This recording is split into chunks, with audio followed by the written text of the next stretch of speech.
প্রথম যে ঘটনাটা ঘটেছে সেটা হচ্ছে যে নবী করিম সাল্লাল্লাহু আলাইহি ওয়াসাল্লাম গাড়ে হেরায় ছিলেন এবং সেখানে মনে রাখবেন রমাদান মাসে লাইলাতুল কদরে, রমাদান মাসে লাইলাতুল কদরে কেউ কেউ বলেছেন 17 রমাদান, কোনো কোনো কিতাবে আছে 23 রমাদান, 21 রমাদানও আছে কোনো কোনো কিতাবে। তো এই তারিখটা একদম স্পেসিফিকলি বলাটা খুব ডিফিকাল্ট, সিরাতের বিভিন্ন কিতাবে বিভিন্নভাবে আসছে। তবে আপনাদের যখন প্রশ্ন হবে তখন আপনাদের এই বইটাকে ফোকাস করে প্রশ্ন করা হবে, এই বইয়ে যেটা রাইট অ্যান্সার হিসেবে আছে সেটাই আমরা রাইট হিসেবে কাউন্ট করবো আর কি। কিন্তু এগুলো নিয়ে কিছু ইখতলাফ আছে আছে আর কি, যেটা আপনারা আরো দু তিনটা সিরাতের কিতাব ক্রস চেক করলে বুঝতে পারবেন। তো মূলত এটা রমাদান মাসে হয়েছে, শেষ দশকেই, আহ, বা লাইলাতুল কদরেই, যেহেতু ইন্না আনজালনাহু ফি লাইলাতুল কদরি এমনটাই বলা হয়েছে। তো মূল ঘটনা হচ্ছে রাসূলুল্লাহ সাল্লাল্লাহু আলাইহি সাল্লাম আল্লাহ পাকের ধ্যানে নিবিষ্ট ছিলেন এবং সমাজের এইসব জাহালাত তাকে অতিষ্ঠ করে তুলেছিল। এই সময়ে তিনি বারবার চিন্তা করতেন কিভাবে এই সমাজটাকে সংস্কার করা যাবে, কিভাবে পথ ভোলা মানুষগুলোকে আবার আল্লাহর পথে ফিরিয়ে নিয়ে আসা যায়, বা এই সমাজের এই সমস্যাগুলোকে দূর করা যায়। হ্যাঁ, মানুষের কি হলো যে মানুষ মূর্তি পূজা করছে যার কোনো শক্তি নাই? মানুষের কি হলো যে সারাদিন জুয়া খেলে, মাদকদ্রব্য সেবন করে, নারীর কোনো সম্মান দেয় না, জিনা ব্যভিচার এত বেড়ে গেল কেন, এই গান বাজনা বাদ্যযন্ত্র, হ্যাঁ একদম, মানে যত রকম জাহালাত, কন্যা সন্তানদেরকে দাফন করে ফেলছে, হ্যাঁ বৈবাহিক মেয়েদের সম্মান অধিকার দিচ্ছে না, তারপরে সুদের সয়লাব সমাজব্যাপী, গোত্রে গোত্রে যে হানাহানি মারামারি কাটাকাটি, এগুলো তার ভিতরটাকে মানে মানে দহন করছিল ভেতর থেকে। তিনি তো নবী, তিনি এগুলো পছন্দ কিভাবে করতে পারেন? আমি বলছিলাম না একটা লেকচারে যে নর্মালি আপনি যদি 5 ওয়াক্ত নামাজই পড়েন, শুধু আমরা যদি আমরা আমরা তো আসলে নর্মালি 5 ওয়াক্ত নামাজটাই পড়ি, আর তো তেমন কিছু করি বলে মনে হয় না। আর 5 ওয়াক্ত নামাজই যে কতটুকু পড়ি ভালো করে, এটাও আল্লাহ আল্লাহ মাহবুদ ভালো জানেন। এই নামাজ দিয়ে যে আমরা কতটুকু পার পাবো, আল্লাহ আল্লাহ আল্লাহ আলম, আল্লাহ পাক যেন আমাদের ইসলাহ দান করেন, আমিন। তো তারপরেও দেখা যায় যে আপনার পাশের বাসায় যদি ধুমধাপ করে গান বাজে, আপনারা কিন্তু আপনি আনকমফোর্ট ফিল করেন, ডিসকমফোর্ট ফিল করেন। তো আর একজন নবী তিনি কিভাবে সমাজের এই বিশাল চূড়ান্ত জাহিলিয়াত গুলো কিভাবে তিনি সহ্য করতে পারেন, তাই তিনি খুবই উদ্বিগ্ন থাকতেন বিষয়গুলো নিয়ে এবং গাড়ে হেরায় সময় কাটাতেন। তখন আল্লাহ রাব্বুল আলামিনের পক্ষ থেকে এই ওহিটা এসেছে, সূরাতুল আলাকের প্রথম 5টা আয়াত। প্রথমবার প্রথম 5টা আয়াত এসেছে, পরে দ্বিতীয় ওহিতে এসেছে সূরা মুদ্দাসসিরের প্রথম 5টা বা 7টা আয়াত আর কি। ওটা পরে, ওটা গাড়ি হেরায় না। তো এখানে 5টা আয়াত আপনারা নিশ্চয়ই পড়েছেন গত ক্লাসে। বিসমিল্লাহির রহমানির রহিম, ইকরা বিসমি রাব্বিকাল্লাযী খালাক। জিবরাইল আলাইহিস সালাম এসেছিলেন, তার নিজস্ব আকৃতিতে এসেছেন, এমন না যে কারো সুরত ধরে এসেছেন। তার আকৃতি এত বিশাল ছিল যে মনে হচ্ছিল যে পুরো আকাশ জুড়ে তার দেহ অবয়ব দেখা যাচ্ছে, আকাশের আর কিছুই দেখা যাচ্ছে না, শুধু দুই আসমান জমিনের মাঝখানে তার বিশাল দেহ কাঠামো। এবং আহ, আমাদের বলা হয়েছে কোন কোন কিতাবে যে তার 600 থেকে 600 প্লাস পাখা ছিল। মনে হচ্ছিল যেন এক একটা পাখা থেকে মণিমুক্তা ঝরে পড়ছে আর কি। তিনি কাছাকাছি এসে, নবী সাল্লাল্লাহু আলাইহি ওয়াসাল্লামের কাছে এসে, এত কাছে এসেছেন যে দুই ধনুক, মানে এক ধনুক দুই ধনুক ডিস্টেন্সও ছিল না, ধনুক মানে তীর ধনুকের কথা বলছি। এবং এসে শুধু তাকে পড়তেই বলেন নাই, প্রথমে বলেছেন ইকরা, পড়ুন। নবী সাল্লাল্লাহু আলাইহি ওয়াসাল্লাম বলেছেন মা নবী ক্বারি, আমি তো পড়তে জানি না। কারণ নবী সাল্লাল্লাহু আলাইহি ওয়াসাল্লাম তো লিখতে পড়তে জানতেন না। আমাদের নবী, প্রিয় নবী সাল্লাল্লাহু আলাইহি ওয়াসাল্লাম লিখতে পড়তে জানতেন না, এবং এটা কোনো দোষের কিছুই না। এবং আমরা যে নাম সাইন করতে পারি, একটু লিখতে পারি, পড়তে পারি বলে যে আমরা একদম মহাজ্ঞানী হয়ে গেছি, বিষয়টা এমনও না। অথচ আজকের এই সোসাইটির মধ্যে জ্ঞানতাত্ত্বিক মানদণ্ডটা এভাবে করা হয়েছে যে আমি স্বাক্ষর করতে পারি মানে আমি শিক্ষিত, আমি পড়তে পারি বইগুলা বাংলা দিয়ে ইংরেজি দিয়ে তার মানে আমি শিক্ষিত, আমি লিখতে পারি বলে আমি শিক্ষিত। এইটা মানদণ্ড না শিক্ষার মূল।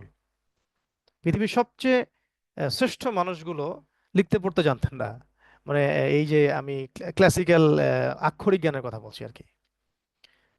দেখুন, আপনি সার্চ করে দেখবেন আহ, আম্বিয়া কেরামগণ, হ্যাঁ, তারপরে এছাড়াও আম্বিয়া কেরামের যুগের পরবর্তী জেনারেশনে বড় বড় দার্শনিক, পণ্ডিত, বুদ্ধিজীবী অনেকেই লিখতে পড়তে জানতেন না। ঠিক আছে। তো নবী সাল্লাল্লাহু আলাইহি সাল্লামও তিনি এই আক্ষরিকভাবে লিখতে পড়তে জানতেন না। তখন আল্লাহ রাব্বুল আলামিন নাজিল করেছেন যে ইকরা, ইকরা বিসমি রাব্বিকাল্লাযী খালাক। তার আগে নবীজি বলছিলেন যে মা আনা বিকারি, আমি তো পড়তে জানি না। তখন তাকে জোরে চেপে ধরেছিলেন জিবরাইল আলাইহিস সালাম, এবং তিনি বলছেন এত জোরে আমাকে চেপে ধরেছিলেন যে মনে হচ্ছিল আমার জানটা বের হয়ে যাবে। ছেড়ে দিয়ে তারপরে বলেছেন যে ইকরা, পড়ুন। নবীজি বলেছেন মা আনা বিকারি, আমি তো পড়তে জানি না। আবারও চাপ দিয়ে ধরেছেন ইকরা, পড়ুন। আবার বলছেন মা আনা বিকারি, আমি তো পড়তে জানি না। তো নবী সাল্লাল্লাহু আলাইহি ওয়াসাল্লাম যে পড়তে জানেন না, এটা কি আল্লাহ পাক জানেন না? অবশ্যই বেশক জানেন। জিবরাইল আলাইহিস সালাম কি জানেন না? বেশক জানেন। তাহলে বারবার কেন পড়তে বলা হচ্ছে? আমাদের উম্মতকে এখানে শিক্ষা দেওয়া হচ্ছে যে এই যে আইয়ামে জাহিলিয়াতের পুরো যে জাহালাতটা দেখে আপনি অতিষ্ঠ, আপনি বিষণ্ণ, আপনি দুশ্চিন্তায় ভুগছেন, চিন্তিত, এটা সংস্কার করতে চান, এটার পরিবর্তন চান, একটা আলোকিত সমাজ প্রতিষ্ঠা করতে চান, প্রথম শর্ত হচ্ছে পড়তে হবে। এখন আমরা পড়তে জানি না, জানি আমাদেরকে পড়তে হবে, পড়াশোনা করতে হবে। কি পড়তে হবে সেটাও এখানেই আসে, ইকরা বিস্মি রব্বিকাল্লাযী খালাক। পড়ুন আপনার সেই রবের নামে যিনি আপনাকে সৃষ্টি করেছেন। যে শিক্ষা আমাকে আমার স্রষ্টা পর্যন্ত পৌঁছাবে, এটা হচ্ছে শিক্ষা। যে শিক্ষা আমাদেরকে আমাদের স্রষ্টা আল্লাহ সুবহানাহু ওয়া তাআলা পর্যন্ত পৌঁছাবে, এটাই শিক্ষা। এর বাইরে কোনো কিছু শিক্ষা না। এর বাইরে যে বিষয়গুলো আছে এগুলো হতে হতে পারে আমাদের বৈষয়িক জ্ঞান বা জরুরত, সর্বোচ্চ জরুরত। যেমন কনস্ট্রাকশন, নির্মাণ করা, এটা এটা আলটিমেটলি কি আমাদের দুনিয়ার একটা প্রয়োজন। এবং এটাকে বেস করে গড়ে ওঠা ইঞ্জিনিয়ারিং শাস্ত্রটা তাহলে আমাদের একটা জরুরত, প্রয়োজন। এটা মানে ইলমের আসল না বা শেকড় না। ইলমের শেকড় কোনটা? যেটা আমাকে আল্লাহকে চিনতে শেখাবে। ইকরা বিস্মি রব্বিকাল্লাযী খালাক, পড়ুন আপনার সেই রবের নামে যিনি আপনাকে সৃষ্টি করেছেন। আমি হয়তো বোঝাতে পারছি কিনা কতটুকু। তো তাহলে এই আয়াতটার আন্ডারে যদি আপনি বাংলাদেশের পুরো শিক্ষা সিস্টেমটাকে ফেলেন, দেখবেন যে এই শিক্ষা সিস্টেমের মধ্যে আহ, মাদ্রাসা বেসড শিক্ষাটা বাদ দিয়ে জেনারেল পুরো শিক্ষাটার মধ্যে 95%টাই আমাদেরকে আল্লাহ থেকে দূরে সরানোর জন্য প্রয়োগ করা হচ্ছে, আল্লাহর দিকে নিয়ে আসার জন্য প্রয়োগ করা হচ্ছে না। এটা নিজেরাই বুঝবেন এবং নিজেরাও এটা সাক্ষী আপনারা, যারা যারা এখন পড়াশোনা শেষ করেছেন বা করছেন। এটা নিয়ে অনেক কথা হয়েছে, ইনশাল্লাহ আগামীতেও হবে। যে আমাদেরকে আল্লাহ চেনাতে ব্যর্থ এই শিক্ষা সিস্টেম, আমাদেরকে আল্লাহ চেনাতে ব্যর্থ। এমনকি আল্লাহ চেনানো তো বহু দূরের কথা, আমাদেরকে একজন ন্যায়, নীতিবান এবং সৎ মানুষ হিসেবে গড়ে তুলতে এই শিক্ষা সিস্টেম ব্যর্থ। আরো যদি ডিপে যাই, আমি আলাপ তো অনেক ডিপে চলে যাচ্ছে, যে আপনি যদি প্রাইমারি স্কুলের সব স্টুডেন্টদেরকে বসান, প্রাইমারি স্কুলের কোনো আহ, মানে মানে যত কোনো স্কুলকে বাদ দিবেন না, যতগুলো স্কুল আছে সব স্কুলের স্টুডেন্টদেরকে যদি বসাই, এই দেখা যাবে যে এই 40-50 লাখ বাচ্চা কাচ্চার 95% তারা কোরআন তেলাওয়াত করা জানে না। স্কুল তাদেরকে শিখায় নাই। এই পুরো স্কুলগুলোর সব টিচারদেরকে যদি বসান, তাদের মধ্যেও 95% কোরআন তেলাওয়াত করতে পারে না। তারা প্রাইমারি স্কুলের বাচ্চাদের শিক্ষক হয়ে বসে আছে এখানে। হাই স্কুলে যান, সেম অবস্থা। হাই স্কুলের টিচারদের মধ্যে যান, সেম অবস্থা। ইউনিভার্সিটিতে যান, অনার্সে, আপনার স্টুডেন্টদের সেম অবস্থা। অনার্স লেভেলের টিচারদের মধ্যে সার্ভে করেন, তাদের সেম অবস্থা। ইউনিভার্সিটি লেভেলে যান, মাস্টার্সে যান, বড় বড় বিশ্ববিদ্যালয়গুলোতে যান, ম্যাক্সিমাম স্টুডেন্টের সেম সেম অবস্থা। এবং তাদেরকে যারা পড়ায় এই সব টিচারদের সেম সেম অবস্থা। এগুলো সব কিছুকে হটিয়ে পুরা দেশের বড় একটা মাথায় চলে যান, শিক্ষা কমিশন বা শিক্ষা মন্ত্রী, শিক্ষা মন্ত্রণালয়। এখানে যারা যারা কাজ করেন, যারা নীতি নির্ধারক, তাদের মধ্যে আপনি যাচাই বাছাই করে দেখেন, 90% তারা ফরজে আইনের জ্ঞান জানে না, কোরআন তেলাওয়াত করতে জানে না, নামাজের ফরজ ওয়াজিব সুন্নাত মুস্তাহাব বুঝে না। আমি চ্যালেঞ্জ করতেছি, একদম চ্যালেঞ্জ। কেউ যদি আমার সাথে এগুলো নিয়ে বসতে চায়, অনলাইনে, অফলাইনে, এসব বুদ্ধিজীবীদের টকশোতে, আমি রাজি আছি যে কোনো সময়। এটা আপনারা অনলাইন অফলাইনে এটা নিয়ে কথা উঠান, দেখবেন যে পুরা এই শিক্ষা সিস্টেমে এইভাবে জাহালাত চলতেছে। এবং এরা আমাদেরকে একটা মুসলিম মেজরিটির কান্ট্রিতে, যেখানে 90% মুসলিম, এইসব কান্ট্রির হর্তাকর্তা হয়ে বসে আছেন এমন কিছু মানুষ যারা ইসলামিক বেসিক ফান্ডামেন্টাল নলেজটুকু রাখেন না। অথচ এখানে প্রথম ওহী আসতেছে আমাদের নবীজির কাছে, ইকরা, আপনি পড়েন, বিস্মি রব্বিকাল্লাযী খালাক, আপনার সেই রবের নামে যিনি আপনাকে সৃষ্টি করেছেন। সুবহানাল্লাহ। তাহলে এই জন্য আমরা যে আপনাদেরকে বলি যে যা কিছুই করতে চান দিনের জন্য, পড়াশোনা ছাড়া কোনো গতি নাই, কোনো কিছু করা সম্ভব না। এটা হচ্ছে মূল বিষয়। যখন এই ইলমি মেহনতটাকে ভিত্তি করে বাকি কাজগুলো গড়ে উঠবে, তখন ওই আয়ামে জাহিলিয়াত পরিবর্তন হয়ে নববী সমাজ প্রতিষ্ঠা হবে ইনশাআল্লাহ। কিন্তু এখন অনেক সংগ্রাম, অনেক বিপ্লব, অনেক কিছু হচ্ছে, এর আদতে কিন্তু আলটিমেটলি ইসলামী শরিয়া বা খিলাফার দিকে আমরা যাইতে পারতেছি না। কেন? অন্যতম একটা মূল কারণ হচ্ছে এই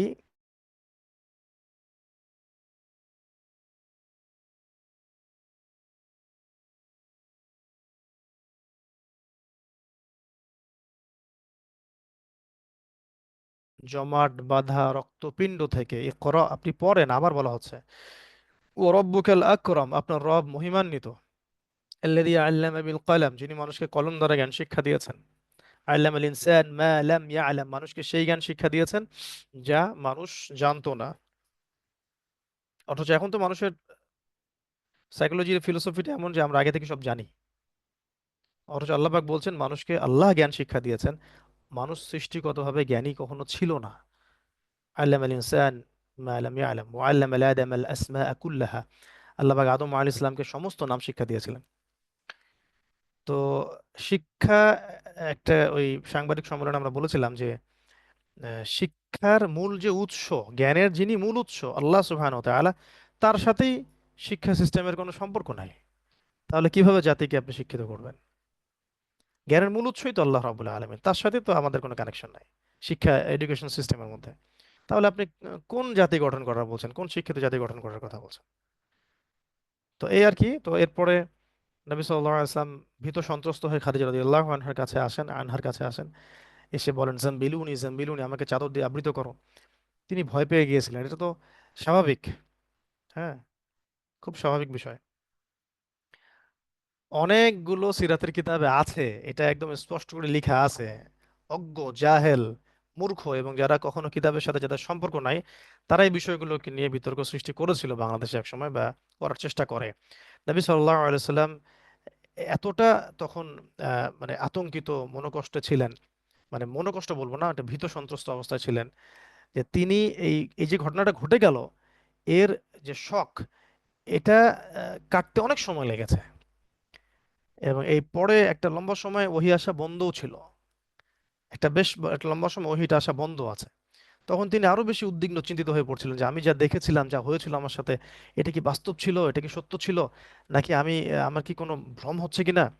তিনি নিজের মুখে বলছিলেন যে আমার কাছে সবচাইতে অপছন্দের দুই শ্রেণীর মানুষ ছিল, একটা হচ্ছে কবি, কবি সাহিত্যিকরা, মানে যারা উদ্ভট কবিতা রচনা করে আর কি, আর একটা হচ্ছে পাগল, উন্মাদ যারা।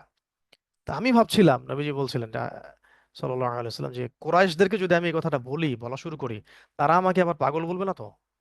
তিনি অনেক রকম সাইকোলজিক্যাল একটা মানসিক একটা মানে চাপের মধ্য দিয়ে এবং একটা একটু উদ্বিগ্নতার মধ্য দিয়ে যাচ্ছিলেন। এমনকি কয়েকবার তিনি পাহাড়ে উঠেছিলেন নিজেকে শেষ করে ফেলার জন্য। আর রাহিকুল মাখতুম বইটা খুলে পড়ে দেখেন, লিখে আছে স্পষ্ট। এই যে যে কোনো প্রকাশনী, আনোয়ার আনোয়ার লাইব্রেরি, অন্যান্য লাইব্রেরি, এই এই অবস্থাটা কেটে যায় কখন? যখন দ্বিতীয় ওহীটা আসে। দ্বিতীয় ওহীটা আসছে সূরা মুদ্দাসসির এর প্রথম 5টা 7টা আয়াত। ওইটা আপনারা পড়ে নেন, ইয়া আইয়ুহাল মুদ্দাসসির কুম ফাআনজির। মানে এখানে আল্লাহ পাক বলছেন যে হে কম্বল আবৃত রাসূল, ওঠো, সতর্ক করো। তুমি ভয় পেও না, তুমি উদ্বিগ্ন হয়েও না, তুমি আমার রাসূল। তুমি পাগল হয়ে যাও নাই, তুমি উন্মাদ হয়ে যাও নাই, তোমার সাথে অবাস্তব কিছু ঘটে নাই। তুমি উঠো, তুমি দাঁড়াও, মানুষকে সতর্ক করো। ওরব্বুকা ফাকাব্বির, তোমার রবের তাকবীর পাঠ করো।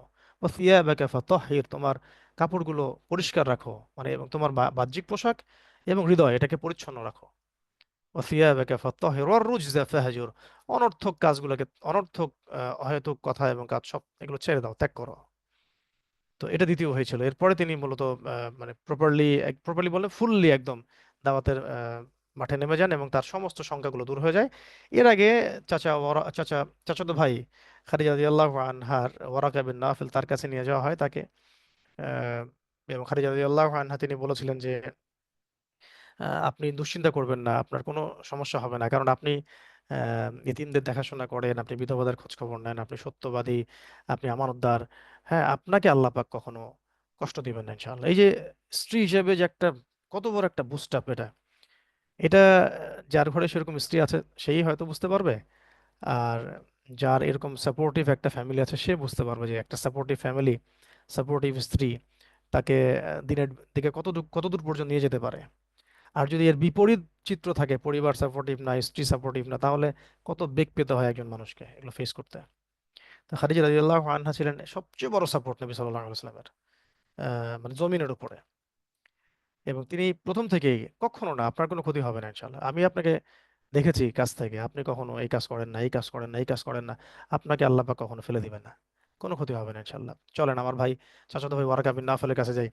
তার কাছে নিয়ে যাওয়া হলে তিনি বলেন তিনি ছিলেন হিব্রু ভাষায় দক্ষ এবং আসমানি কিতাব পড়া মানুষ এবং ইনজিলে বিশেষজ্ঞ।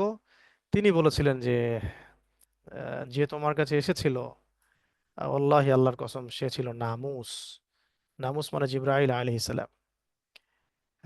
তিনি বলেছিলেন এই কথাও যে এবার এবার তোমার কম তোমাকে হয়তো বের করে দিবে। যদি আমি তখন জীবিত থাকি তাহলে আমি অবশ্যই তোমাকে সাহায্য করব। নবী সাল্লাল্লাহু আলাইহি ওয়াসাল্লাম অবাক হয়ে জিজ্ঞাসা করেছিলেন যে তারা আমাকে বের করে দিবে? তারা তো আমাকে আল আল আমিন বলে ডাকে, আমি তো সেখানে বিশ্বস্ত, তারা আমাকে ভালো বলে জানে। আবা আমা মুখরিজিয়াহুম, তারা কি আমাকে বের করে দিবে? সেই বুখারীতে ওহী অধ্যায়ে এই হাদিসটা, লম্বা একটা হাদিস আছে প্রথম দিকে, মেবি 2-3 নম্বর হাদিস হবে। তো তখন ওয়ারাকা বিন নওফেল তিনি একটা কথা বলেছেন যেটা আমাদের সবার ভালো করে মনে রাখা উচিত। তিনি বলেছিলেন যে এর পূর্বে যার কাছেই এই ফেরেশতা এসেছেন তাকেই তার কওম বের করে দিয়েছে, সহ্য করতে পারে নাই। তার মানে যখন সমাজগুলো জাহালাতের মধ্যে থাকে আর জিবরাইল আলাইহিস সালাম আল্লাহর পক্ষ থেকে বাণী নিয়ে বার্তা নিয়ে আসেন, তো এবং সেই বার্তা যারা প্রচার করবে তাদেরকে ওই জাহেলি কওমের লোকেরা সহ্য করবে না, এটাই স্বাভাবিক। তখন তারা তোমাদেরকে বের করে দেবে। তো এটা আমরা এখনো দেখি, যারা এই হকের পথে থাকে তাদেরকে অবশ্যই গালি খেতে হয়, সমালোচনা খেতে হয়, আহ, শারীরিক নির্যাতন সহ্য করতে হয়, মানসিক টর্চার সহ্য করতে হয়, দেশ ত্যাগ করতে হয়, কখনো কখনো আয়না ঘরে যেতে হয়, অনেক কিছুই করতে হয়। তো এটা একটা সুন্নাহ। ওরাকা বিন নওফেল এটা আগেই বলে দিয়েছিলেন। তো এরপরে খাদিজা রাদিয়াল্লাহু আনহা ইসলাম কবুল করেছেন। তার প্রথম দিকে আলী রাদিয়াল্লাহু আনহু, যায়েদ ইবনে হারেসা রাদিয়াল্লাহু আনহু তারা ইসলাম কবুল করেছেন। তারপর আবু বকর রাদিয়াল্লাহু আনহু ইসলাম কবুল করেছেন। তার তার হাত ধরে আবার বহু সাহাবী যেমন সাদ ইবনে আবি ওয়াক্কাস, উসমান বিন আফফান, তালহা বিন উবাইদুল্লাহ, আব্দুর রহমান বিন আউফ, জুবাইর বিন আওয়াম, এরকম বড় বড় সাহাবীরা ইসলাম কবুল করেছেন। কুরাইশদের মধ্যে অনেকে ইসলাম কবুল করেছেন। এটা ছিল তখন প্রথম 3 বছর গোপন দাওয়াত দেওয়া হচ্ছে। প্রথম কিন্তু মনে রাখবেন যে ওহী পাওয়ার পরে প্রথম 3টা বছর এরকম গোপন ইন্ডিভিজুয়াল দাওয়াত হয়েছে এবং আস্তে আস্তে আস্তে আস্তে মানুষ ইসলাম কবুল করেছে। পরবর্তীতে আল্লাহ রাব্বুল আলামিন প্রকাশ্যে দাওয়াত দিতে বলেছেন, তখন তিনি পাহাড়ের সাফা পাহাড় এর উপরে উঠে কুরাইশদেরকে একত্রিত করে সবাইকে বলেছিলেন যে আমি যদি বলি যে পিছনে শত্রু দল আছে, তোমরা কি বিশ্বাস করবা? সবাই বলেছে হ্যাঁ, আমরা তো তোমাকে সত্যবাদী বলে জানি, কেন বিশ্বাস করবো না? তখন তিনি বলেছিলেন যে তোমরা এই সমস্ত মূর্তি পূজা শিরকগুলো ত্যাগ করো, এক আল্লাহর ইবাদত করো, দাসত্ব করো, তোমরা সফল হয়ে যাবে। তোমরা সাক্ষ্য দাও লা ইলাহা ইল্লাল্লাহ মুহাম্মাদুর রাসূলুল্লাহ তুফলিহুন, তাহলে তোমরা সফল হয়ে যাবে। তখন কিন্তু আহ, এই আবু আবু জেহেল, আবু লাহাব, উতবা, শাইবা, এই যে কাফেররা, তারা একদম তখন ইনস্ট্যান্ট নবী সাল্লাল্লাহু আলাইহি সাল্লামকে বিরোধিতা করা শুরু করে। কেউ ঢিল নিক্ষেপ করেছিল, যেমনটা আবু লাহাবের সম্পর্কে নাজিল হয়েছে না, তাব্বাত ইয়াদা আবি লাহাবি ওয়া তাব, এগুলো।